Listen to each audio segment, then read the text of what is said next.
Why was Moses' body never found? This question, which has persisted over time, has been the subject of debate for centuries. The enigma surrounding the story of Moses transcends what is recorded in the Bible. There are mysteries and truths still unrevealed, at least until today. In this video, we will cover the story of Moses and the hidden secrets behind this intriguing and miraculous character. Moses figures as one of the most prominent characters not only in the Bible, but possibly in the entire history of humanity. His actions and words left a profound impact, the effects of which resonate to this day in an extremely positive way. Appointed by God to free the Hebrew people from slavery in Egypt, guide them to the promised land of Canaan, and teach them the divine law, Moses is a central figure. His story is narrated in the Pentateuch, the first 5 books of the Bible, with emphasis on Exodus, which describes from his birth to his call as a prophet and how he led the children of Israel out of Egypt. The Exodus is an incredible narrative of the greatest escape in history, in which more than 2 million slaves escaped from one of the most fortified countries in the world. This story is full of miracles, including the most famous ones recorded in the Holy Book. Leading the Israelites was Moses, a man who witnessed more miracles than Abraham, Isaac,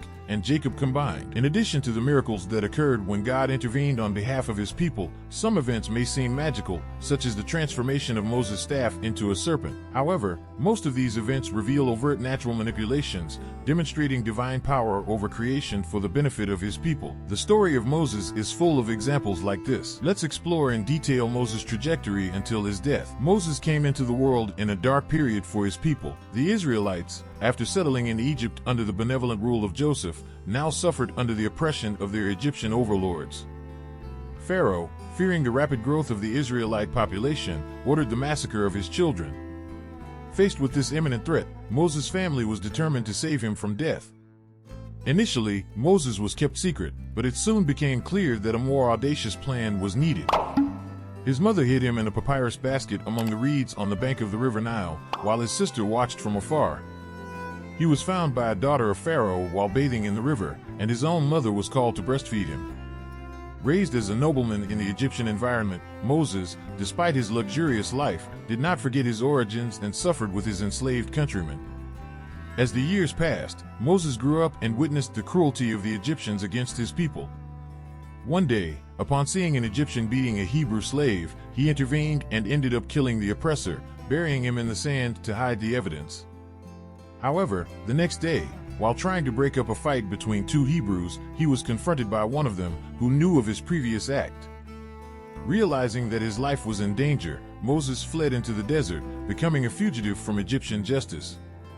So Moses lived in the desert, in the land of Midian. After some time, the 7 daughters of a prince and priest of Midian went to the well to draw water for their father's flocks. Everything went smoothly until the arrival of some local shepherds, who tried to expel the women. Moses intervened, driving away the shepherds and providing water for the flocks. The prince, upon learning of Moses' heroic act, invited him to a meal and, in gratitude, offered him one of his daughters, Sephora, in marriage. Thus, Moses reinvented his life as a shepherd and, alongside Sephora, created a family, living happily for many years. One day, while herding his sheep, Moses came across a burning bush, of which God spoke, commanding him to leave his quiet life in the desert and return to Egypt to free the Israelites from slavery.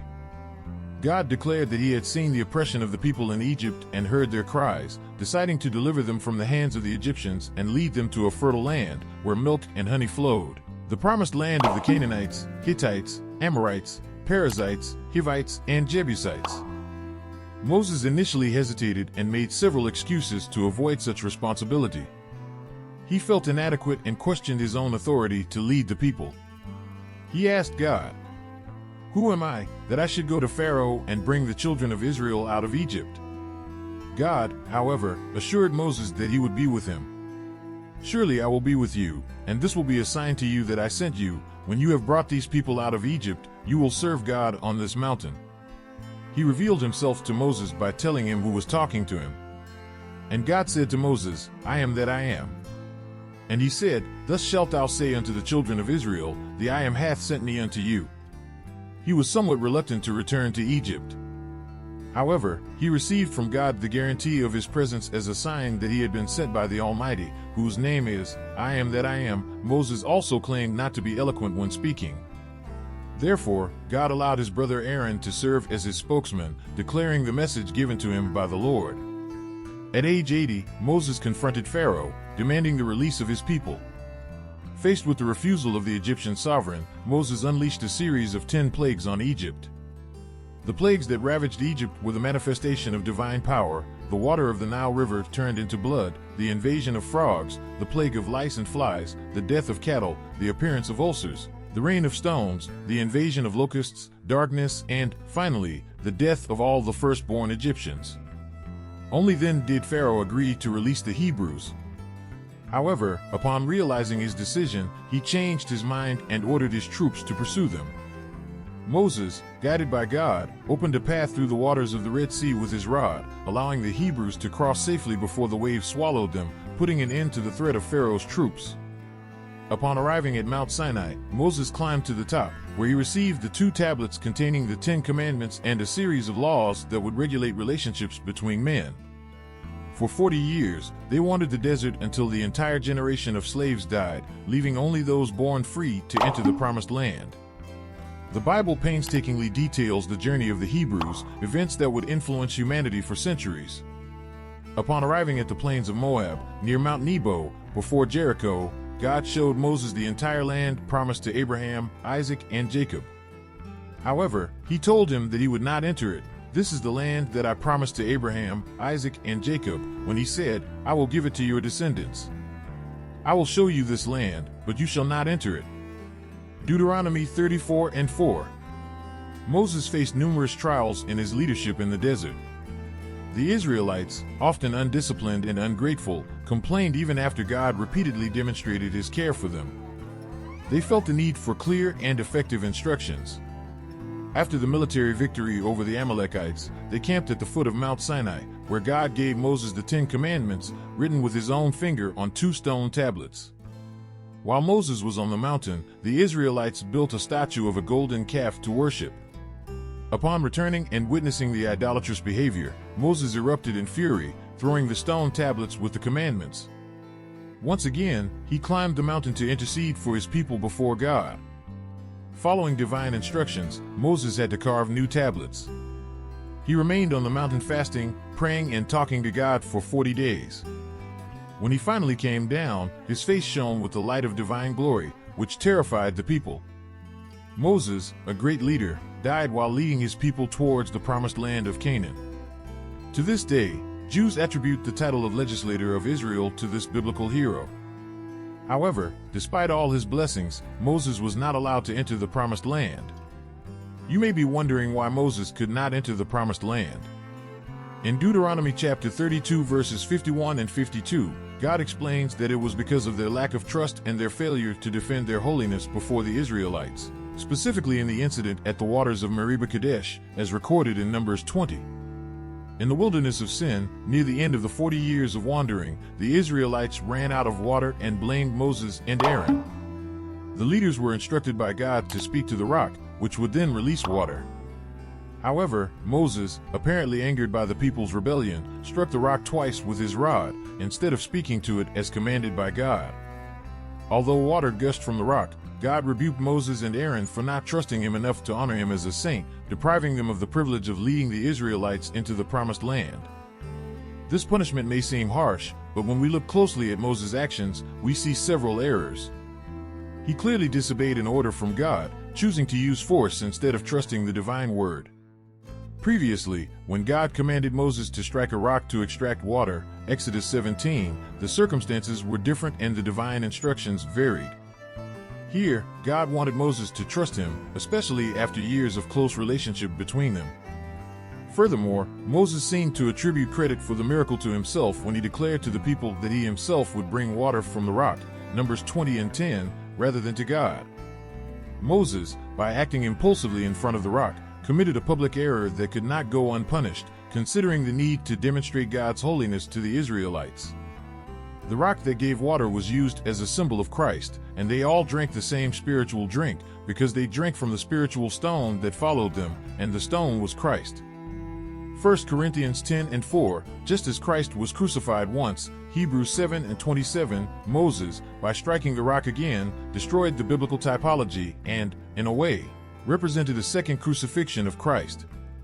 Moses' punishment for his disobedience and pride was severe. He was prevented from entering the promised land. Surprisingly, we do not see Moses complain about his fate. Rather, he continues to faithfully lead the people and honor God's holiness. In his compassion, God invites Moses to Mount Nebo, where he shows him the promised land before his death. The mystery surrounding Moses' death is remarkable. At 120 years old, his eyes had not weakened nor had his strength diminished. Despite his advanced age, he was still vigorous when he was called to his heavenly home. Moses climbed Mount Nebo, an elevation of over 1,300 meters, an impressive feat for someone his age. He did this, aware that he was about to leave this life at any moment.